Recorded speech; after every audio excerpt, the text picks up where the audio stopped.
warahmatullahi wabarakatuh. Kami dari kelompok 2 Dengan saya Helen Ramadetasya, saya Cindy Utami, Saya Agustinus Sinaga. dan saya Noni Handayani. Di sini kelompok kami akan membahas materi tentang perubahan organisasional. Definisi perubahan organisasional. Perubahan organisasi adalah proses yang secara sengaja dilakukan dengan tujuan membuat kondisi organisasi menjadi lain dari sebelumnya. Kondisi di sini mempunyai arti yang luas, dari yang sangat teknikal sampai yang sangat konseptual. Menurut Winardi, menyatakan bahwa perubahan organisasi adalah tindakan beralihnya sesuatu organisasi dari kondisi yang berlaku kini menuju ke guna meningkatkan efektivitasnya. Kekuatan penyebab perubahan. Kekuatan eksternal. Perubahan organisasi terjadi karena adanya perubahan-perubahan dalam berbagai variabel eksternal seperti sistem politik, ekonomi, teknologi, pasar dan nilai-nilai kenaikan biaya dan kelangkaan berbagai SDA, keamanan karyawan dan peraturan-peraturan anti polusi, boikot pelanggan adalah beberapa contoh faktor-faktor lingkungan yang merubah kehidupan orang baik sebagai karyawan maupun teknologi sampai kegiatan-kegiatan persaingan. Dan perubahan pola kehidupan dapat menekan organisasi untuk mengubah tujuan, struktur, dan metode operasinya. Kekuatan perubahan eksternal meliputi kebudayaan, pendidikan, sosial, politik, ekonomi, dan teknologi. Kekuatan internal. Kekuatan pengubah internal merupakan hasil dari faktor-faktor seperti tujuan, strategi kebijaksanaan, manajerial dan teknologi, biar serta sikap dan perilaku para karyawan.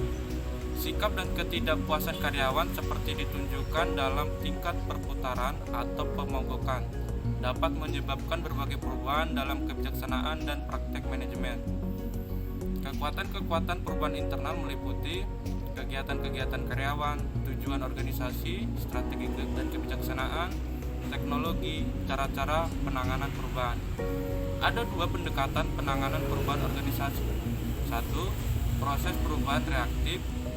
2. Program perubahan yang direncanakan. Terhadap perubahan. Penanganan penolakan terhadap perubahan. 1. Pendidikan dan komunikasi. Biasa digunakan bila ada kekurangan informasi atau ketidakpastian informasi dan analisis. 2. Partisipasi dan keterlibatan. Biasa digunakan bila pengambilan inisiatif tidak mempunyai semua informasi yang dibutuhkan untuk merancang perubahan dan orang lain mempunyai kekuasaan untuk menolak. 3. Kemudahan dan dukungan. Biasa dilakukan bila orang-orang pendatang karena masalah-masalah adaptasi atau penyesuaian. 4. Negosiasi dan persetujuan. Biasa digunakan bila banyak dari orang atau kelompok dengan kekuatan cukup besar untuk menolak akan kalah dalam suatu perubahan. 5. Manipulasi dan bekerja sama. Biasa digunakan bila taktik-taktik lain dirasa kurang bekerja maksimal dan di sisi lain biaya atau kos yang dikeluarkan besar.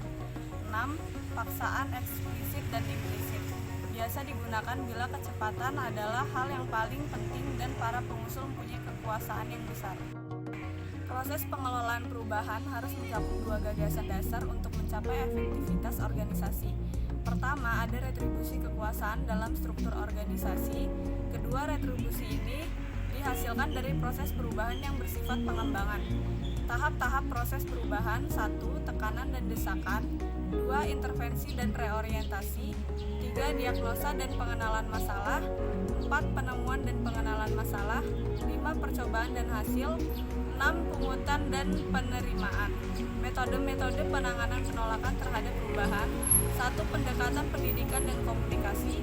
2. Pendekatan partisipasi dan keterlibatan. 3. Pendekatan kemudahan dan dukungan. 4. Pendekatan negosiasi dan persetujuan. 5. Pendekatan manipulasi dan bekerja sama. 6. Pendekatan paksaan eksplisit dan implisit. Berbagai pendekatan perubahan organisasi. Harold J. Leavitt mengatakan bahwa organisasi dapat diubah melalui perubahan struktur, teknologi atau orang-orangnya. 1. Pendekatan struktur. A. Melalui aplikasi prinsip-prinsip perancangan organisasi klasik. B. Melalui desentralisasi. C. Melalui modifikasi aliran kerja dalam organisasi. 2. Pendekatan teknologi. 3. Pendekatan orang. konsep pengembangan organisasi. 1. Pengertian Penelitian pengembangan organisasi atau OD.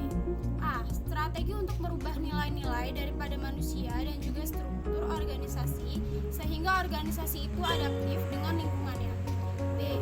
Suatu penyempurnaan yang terencana dalam fungsi menyeluruh atau nilai dan struktur suatu organisasi. 2. Mengapa pengembangan organisasi atau OD perlu dilakukan?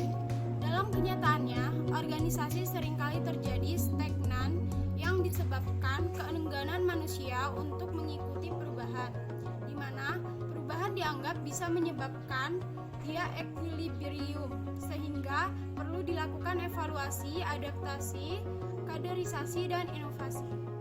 Faktor-faktor penyebab dilakukannya pengembangan organisasi adalah A. Kekuatan eksternal. Yang pertama, kompetisi yang semakin tajam antar organisasi. Yang kedua, perkembangan iptek.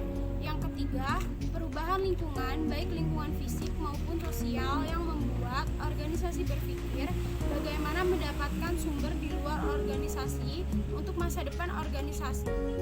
B. Kekuatan internal.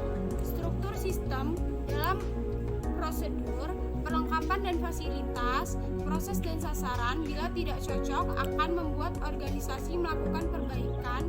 Perubahan organisasi dilakukan untuk mencocokkan dengan kebutuhan yang ada. Sebab-sebab penolakan, penentangan terhadap perubahan adalah A. Security, B.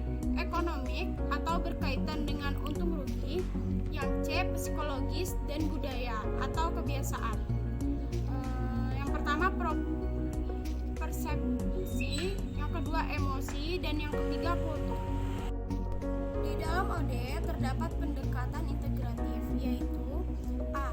Adanya organisasi dan manajemen yang terencana ke arah organisasi dan manajemen yang manusiawi. B. Adanya perkembangan konsepsi latihan kepekaan dan studi laboratorium.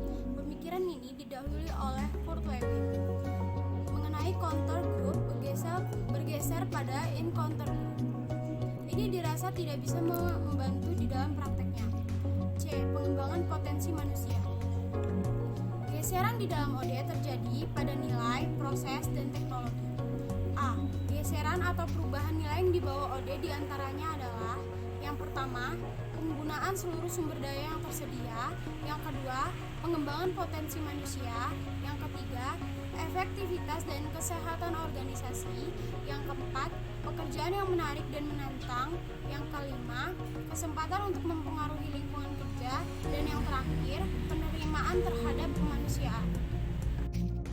Nilai yang dicari untuk mengembangkan OD adalah nilai yang dianggap tepat, benar, dan baik dalam pengelolaan SDM. B.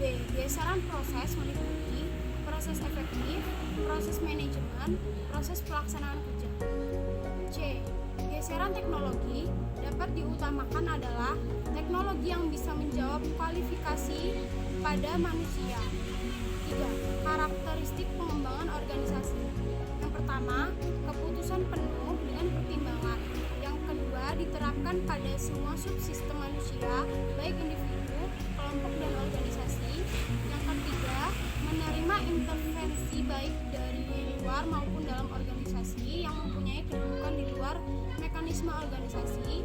Yang keempat, kolaborasi. Dan yang kelima, teori sebagai alat analisis. 4. Langkah-langkah pengembangan organisasi. 1. Penelitian keadaan. 2. Pemecahan masalah. 3. Implementasi. 4. Evaluasi. Action research.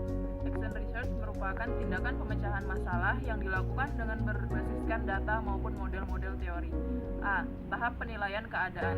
Di dalam mengembangkan action research pada pengembangan organisasi, menggunakan pendekatan sistem yang terdiri dari 4 komponen, yaitu 1. Sistem sosial. 2. Sistem teknik. 3. Sistem administrasi. 4. Sistem strategi. Selain 4 komponen pendekatan sistem di atas, untuk mengadakan penilaian keadaan dapat pula dengan mempertimbangkan gaya kepemimpinan dan pengembangan kelompok. B. Tahap pemecahan masalah. 1. Perumusan pemecahan masalah. C. Tahap implementasi. D. Tahap evaluasi. Hal-hal yang diperhatikan dalam tahap evaluasi. 1. Peninjauan program. 2. Menemukan fakta baru. 3. Mementingkan yang positif. 4. Lebih memfokuskan pada hal-hal yang sedang berlangsung.